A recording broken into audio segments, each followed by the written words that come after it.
بسم اللہ الرحمن الرحیم۔ ناظرین محترم، میں ہوں عرفان محمود برق، جس نے فتنہ قادیانیت پر لا تعداد لعنتیں بیچ کر سچے دین اسلام کو قبول کر لیا۔ میں آج آپ کے سامنے ایک بڑی اہم رپورٹ، ایک بڑی اہم خبر لے کے آیا۔ میرے پاس یہ BBC نیوز کی ایک خبر ہے جس میں کہا گیا، آج کی خبر ہے، Imran Ahmed Khan member British parliament guilty of sex assault on 15-year-old boy. یہ وہ شیطان ہے کہ جو ایک قادیانی جو برٹش پارلیمنٹ کا ممبر ہے، اس بدبخت نے ایک 15 سالہ بچے کے ساتھ ریپ کیا، زیادتی کی، منہ کالا کیا، اور وہ باقاعدہ اس کی زیادتی ثابت ہوئی، اس کا جرم ثابت ہوا، جس کی پاداش میں برٹش کورٹ نے اس کو سزا دی اور اس کو برٹش پارلیمنٹ سے ڈس ممبر کر دیا گیا۔ یہ وہی قادیانی ہے کہ جس کے بارے میں یہ قادیانیوں کا واحد برٹش پارلیمنٹ کے اندر ان کا ممبر تھا، نمائندہ تھا، کہ جو مرضیت کی نمائندگی کرتا تھا۔ اس کے بارے میں ربوہ ٹائم نے لکھا، یہ میرے پاس ربوہ ٹائمز کی یہ رپورٹ ہے کہ Imran Khan becomes first Ahmadi to be elected to British parliament, کہ یہ برٹش پارلیمنٹ کا وہ واحد پہلا قادیانی تھا جو ان کی نمائندگی کرتا تھا۔ ناظرین محترم، یہ ان میں سلسلہ اب سے نہیں ہے، آپ نے دیکھا ہوگا، ابھی زیادہ ٹائم نہیں گزرا کہ ندا نامی خاتون کہ جو کہ قادیانیوں کے تیسرے سربراہ مرزا ناصر کی پوتی تھی، اور ان کے چوتھے سربراہ مرزا ناصر کی نواسی تھی، اور موجودہ ان کا جو سربراہ ہے مرزا مسرور قادیانی، اس کی یہ بھتیجی ہے۔ اس نے اس کی جو کال ہے وہ پوری دنیا کے اندر وائرل ہوئی، جس میں اس نے مرزا مسرور کو بتایا اور ود پروف بتایا کہ کس طرح تمہارے سالے نے میرے ساتھ منہ کالا کیا۔ اس نے یہ بھی بتایا کہ میرا باپ میرے ساتھ منہ کالا کرتا رہا، اور اس نے یہ بھی بتایا کہ ربوہ کے اندر کون کون قادیانی ہے جس نے میرے ساتھ زیادتی کی، اور ان کا جو رائل طبقہ ہے، جو ان کی ہائی پروفائل لوگ ہیں، جو ان کی ٹاپ لیڈرشپ ہے، وہ کیسے ایسے غلیظ کام کرنے میں انوالو ہیں۔ اس پہ یہ کوئی آج سے کام نہیں ہو رہا ناظرین محترم۔ اگر آپ اس پہ مزید اگر آپ دیکھنا چاہیں تو ایس اے چودھری صاحب ہمارے دوست ہیں، ختم نبوت کے مجاہد ہیں،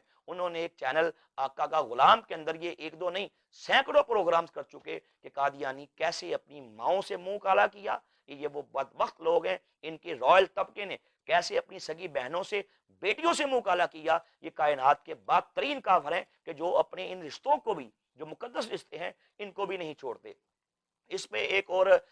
ہیں عامر حق صاحب، انہوں نے ایک پروگرام کیا زیتون چینل کے اندر، جس میں انہوں نے ایک قادیانی کو وہاں پہ بلایا، اور وہ قادیانی کو عام نہیں ہے، قادیانیوں کی ٹاپ لیڈرشپ سے اس کا تعلق ہے، اور یہ وہی قادیانی ہے کہ جو قادیانیوں کے ربوہ کا ہائی سکول کا یہ PT ماسٹر رہا۔ اس نے بتایا کہ قادیانیوں، جس کو تم اپنا خلیفہ کہتے ہو، میں قادیانی ہوں، مجھے انکار نہیں ہے، لیکن جس کو تم خلیفہ کہتے ہو مرزا مسرور احمد قادیانی، ان کا موجودہ سربراہ، کہا اس سے میں نے کئی بار منہ کالا کیا۔ یہ اس نے بتایا۔ اس نے یہ بھی بتایا کہ ربوہ کے اسی ہائی سکول تقریباً 70% جو لڑکے ہیں وہ یہی غلط کام کرواتے ہیں، اور ربوہ کے اسی ہائی سکول کے اندر تقریباً اس نے بتایا، یہ مرضی بتانے والا ہے، یہ کہہ رہا ہے کہ اس میں تقریباً 40% جو ٹیچرز ہیں وہ بھی یہی غلط کام کرتے ہیں۔ تو ناظرین محترم، اصل میں بات یہ ہے کہ مرزا قادیانی قذاب کو ظالم انگریز نے اللہ کے نبی کی محبت کو سینوں سے نکالنے کے لیے، جذبہ جہاد کو حرام قرار دینے کے لیے اس بے ایمان کو کھڑا کیا تھا۔ یہ وہ بدترین گستاخ رسول تھا جس کی پروردگار نے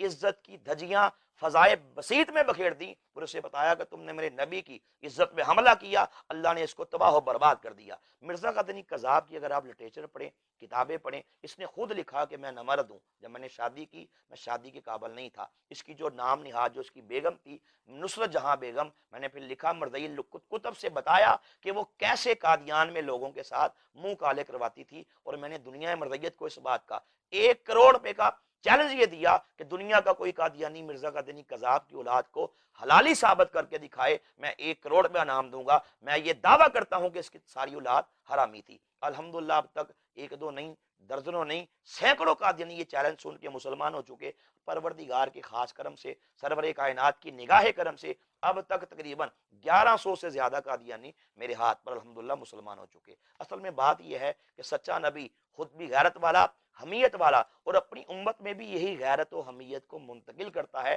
اور جھوٹا مدعی نبوت یہ خود بھی بغیرت ہوتا ہے اور اپنے ماننے والوں میں بھی یہی بغیرتی، بے حیائی منتقل کرتا ہے۔ اگر اس ٹاپک پہ آپ نے مزید ناظرین محترم پڑھنا ہو، میرے پاس یہ کتاب ہے اس کا نام ہے شہر صدوم، لکھنے والا شفیق مرزا ہے، یہ بھی سابق قادیانی ہے،